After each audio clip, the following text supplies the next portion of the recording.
Welcome again students. और इस video में हम लवण के संबंध में जानकारी जो है वो प्राप्त करेंगे।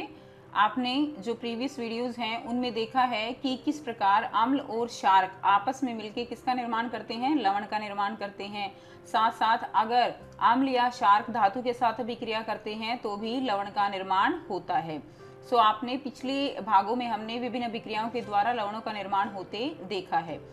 इससे पहले हम अम्ल और क्षार के गुण धर्म हैं, उनकी क्या क्या किस प्रकार वो अभिक्रिया करते हैं, वो सभी जो पार्ट हैं वो हम ऑलरेडी कर चुके हैं। पीएच के बारे में हम पढ़ चुके हैं और अगर वो वीडियोस आपने नहीं देखी हैं तो उनका लिंक आपको डिस्क्रिप्शन बॉक्स में मिल जाएगा, वहाँ पर विजिट कीजिए और उन वीडियोस को आप देख सकते हो। और अगर आप वीडियोस को अच्छे से देखते हो तो फिर चाहे क्वेश्चन आपका एक्सरसाइज से हो या ब्लू बॉक्स क्वेश्चन हो या कोई भी एक्स्ट्रा क्वेश्चन हो, आप इजीली उनको सॉल्व कर सकते हो। Now let's start. आइए इनके निर्माण, गुणधर्म एवं उपयोग के बारे में अधिक जानकारी प्राप्त करें। सो इस पार्ट से हम लवण के संबंध में पढ़ेंगे। लवण परिवार क्रियाकलाप देख लेते हैं 2.13।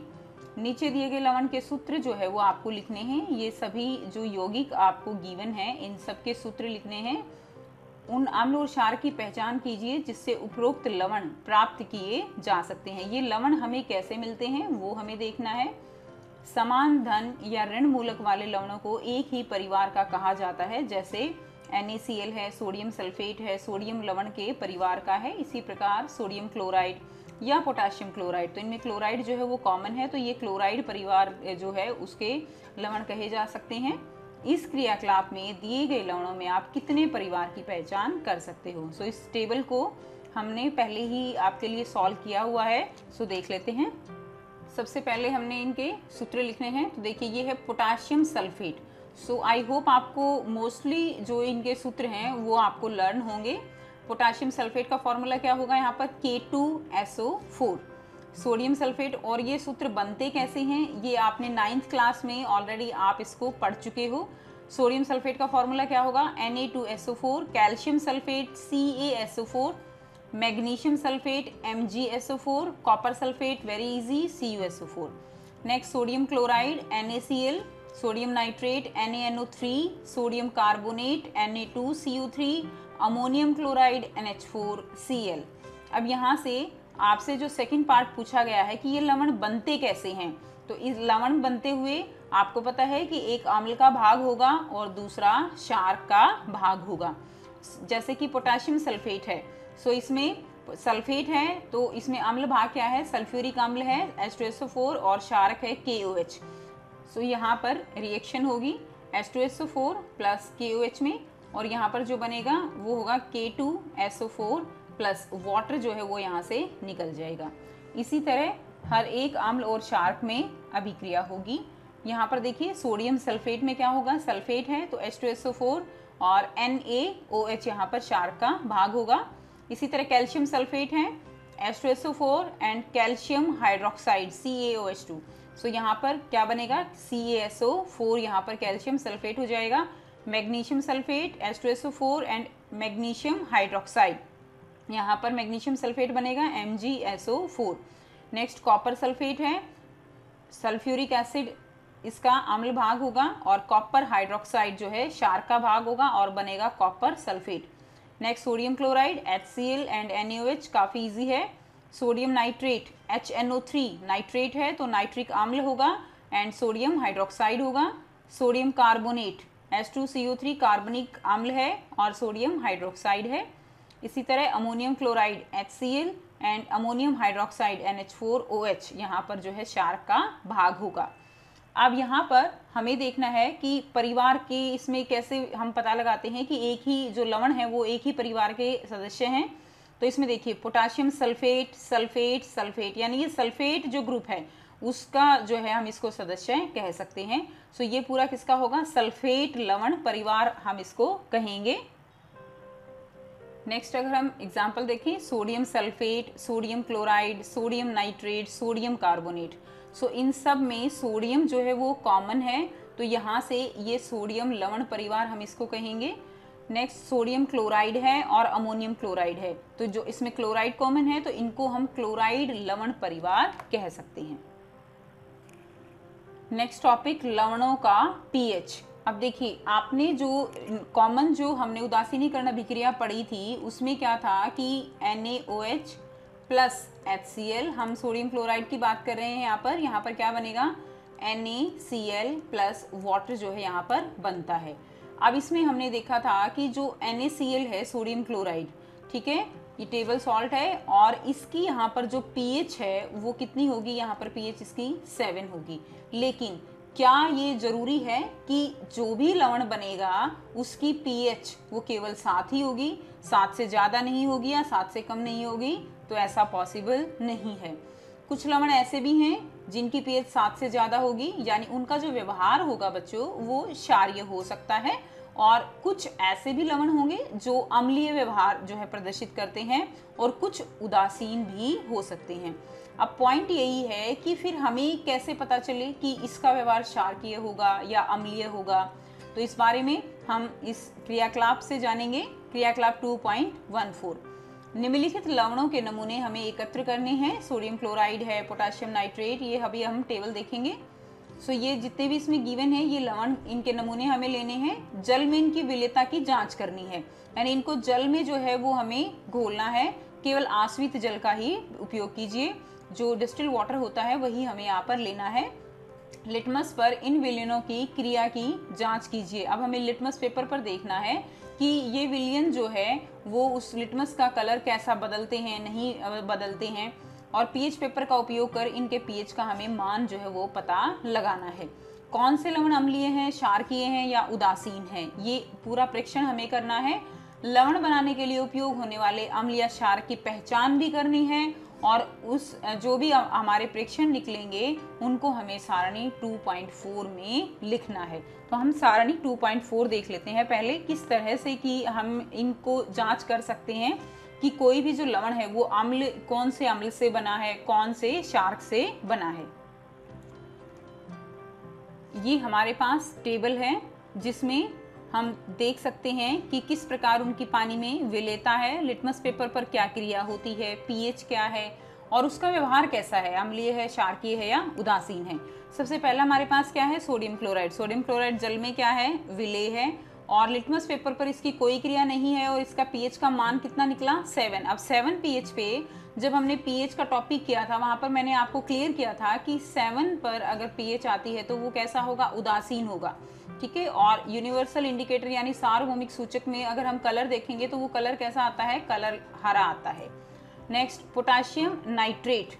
तो पोटेशियम नाइट्रेट भी जल में क्या है, विलेय हो जाएगा, घुल जाएगा, और लिटमस पेपर पर कोई क्रिया नहीं होती। पीएच भी यहाँ पर उसकी 7 है और वो कैसा होगा, उदासीन होगा।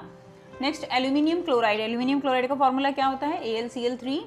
ये जल में अविलेय है, और इसमें क्या होता है कि जो नीला लिटमस है वो लाल हो जाता है। अब नीला लाल हो जाता है तो इसका मतलब क्या है कि वो उसका व्यवहार कैसा है, अम्लीय है, और इसकी जो पीएच है वो 7 से जो है कम है, और अगर 7 से पीएच कम होती है तो वो कैसा व्यवहार होगा, उसका अम्लीय व्यवहार होगा।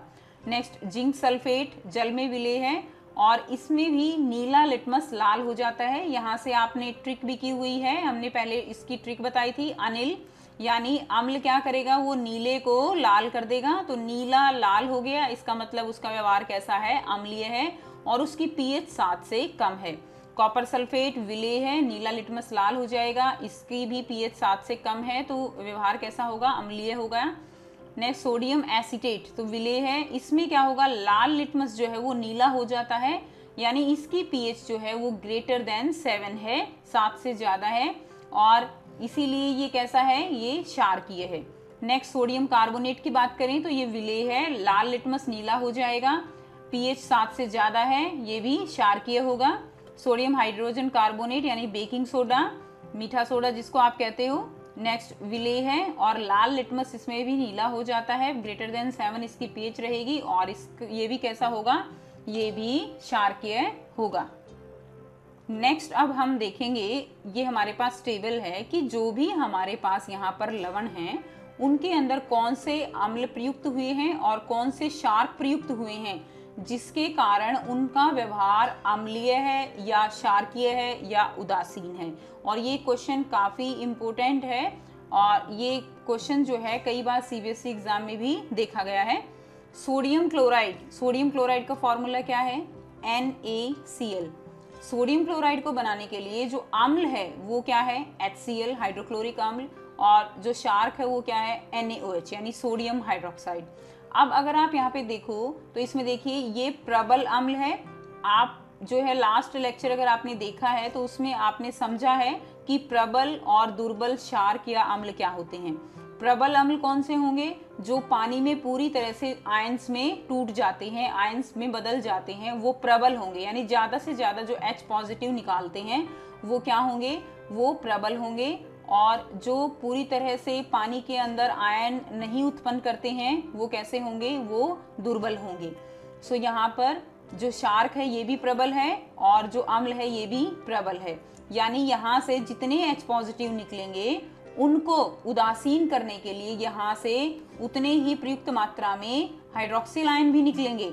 और जो ये हाइड्रोनियम आयन होगा H+ और जो हाइड्रोक्सिल आयन है ये जो है दोनों आपस में अभिक्रिया करते हैं और यहाँ पर क्या बन जाता है? पानी। ठीक है, और जो पानी है उसकी pH क्या हो जाती है? उसके कारण pH उसकी 7 हो जाती है। यानी इस सिचुएशन में जब अम्ल भी प्रबल है और शार्क भी प्रबल है तो जो रिजल्ट आता है वो जो है उदासीन होता है। इसमें H+ यानी हाइड्रोनियम आयन और हाइड्रोक्सिल आयन इनके ऊपर आवेश है वो एक दूसरे को इनका प्रभाव समाप्त कर देते हैं। नेक्स्ट एग्जाम्पल की अगर हम बात करें तो यहाँ पर पोटेशियम नाइट्रेट है। पोटेशियम नाइट्रेट का फॉर्मूला क्या होता है? KNO3। सो यहाँ से HNO3 नाइट्रिक अम्ल ये भी प्रबल है और पोटेशियम हाइड्रोक्साइड शार्क ये भी प्रबल है। इसीलिए जो यहाँ पर लवण है ये पोटेशियम नाइट्रेट ये कैसा है? ये लवण जो है ये उदासीन है। ये हमने लास्ट जो अभी जो टेबल की है उसमें हमने सारे किए हैं। Next aluminium chloride. So aluminium chloride के लिए अम्ल क्या है? अब देखिए यहाँ पर HCl है और जो दुर्बल यहाँ पर शार्क है वो क्या है? Aluminium hydroxide. एल्यूमिनियम हाइड्रोक्साइड यहाँ पर दुर्बल शार्क है। तो अब आप देख सकते हो कि जो HCl है वो तो प्रबल हो गया, यानी इसमें से जो H+ आयन है वो तो पूरी तरह से ये जो आयन्स में बदल गया। H+ एक पर्टिकुलर जो आयतन लिया गया है उसमें निकल गए बहुत सारे, लेकिन यहाँ पर जो इसको उदासीन करने के लिए जो हाइड्रोक्सिल आयन निकले हैं वो कम हैं। ठीक है, यानी जो विलयन बना है लवण का, जो विलयन है उसके अंदर क्या है कि H+ की जो मात्रा है वो ज्यादा है। अब H+ अभी रह गए कुछ, तो इसके कारण मान लीजिए यहाँ पे 10 निकले हैं। ठीक है, हम एग्जाम्पल के लिए देख रहे हैं, और यहाँ पे मान लीजिए 7 निकले हैं क्योंकि ये दुर्बल है। अब 7 ने 7 को तो न्यूट्रलाइज कर दिया। 7 H+ जो है वो उदासीन हो गए किससे? 7 हाइड्रोक्सिल आयन से, लेकिन 3 तो बच गए ना यहाँ पे। ठीक है ना, 3 जो है जो हाइड्रोनियम आयन है वो 3 बच गए। अब वो 3 जो है विलयन के अंदर अपना प्रभाव दिखाते हैं और जो लवण है उसको वो कैसा बना देते हैं? उसको वो अम्लीय बना देते हैं, जिसके कारण pH 7 से कम हो जाती है। सो एल्यूमिनियम क्लोराइड का फॉर्मूला क्या होगा? AlCl3। सो यहाँ पर ये जो है कैसा है? इसका व्यवहार अम्लीय होगा। नेक्स्ट अगर हम बात करें zinc sulphate. So zinc sulphate का फॉर्मूला क्या है? ZnSO4। यहाँ पर भी वही सेम जो है एग्जाम्पल आप ले सकते हो। H2SO4 प्रबल है, लेकिन जिंक हाइड्रोक्साइड जो है ये दुर्बल शार्क है। अब इसमें भी ये प्रबल है, अम्ल प्रबल है, तो यहाँ पर क्या होगा? अम्लीय व्यवहार जो है, यानी H+ की जो कंसंट्रेशन है, सांद्रता है, वो विलयन में रह जाएगी, वो आयंस विलयन में रह जाएंगे, जिसके कारण जो लवण बन रहा है और वो लवण जो बनेगा वो कैसा होगा? अम्लीय जो है यहाँ पर व्यवहार वो प्रदर्शित करता है। Next copper sulphate CuSO4। यहाँ पर भी आप देख सकते हो H2SO4 प्रबल है, कॉपर हाइड्रोक्साइड ये जो है दुर्बल है, इसलिए इसका भी जो व्यवहार होगा वो कैसा होगा? वो जो है अम्लीय व्यवहार होगा। Next sodium acetate. Next sodium acetate formula क्या होगा? CH3COONA। सो यहाँ पर आप देख सकते हो CH3COOH यहाँ पर क्या है? दुर्बल अम्ल है, लेकिन जो शार्क है यहाँ पर वो सोडियम हाइड्रोक्साइड वो प्रबल है, जिसके कारण इसका व्यवहार कैसा है? इसका व्यवहार जो है क्षारकीय होगा। इसी तरह सोडियम कार्बोनेट H2CO3 ये क्या है? कार्बनिक अम्ल है जो कि कैसा है? दुर्बल है, और NaOH यहाँ पर प्रबल होगा, तो इसका व्यवहार भी कैसा होगा? क्योंकि शार्क प्रबल है तो व्यवहार भी प्रबल होगा। सोडियम कार्बोनेट का फॉर्मूला क्या होगा यहाँ पर Na2CO3 and sodium hydrogen carbonate NaHCO3।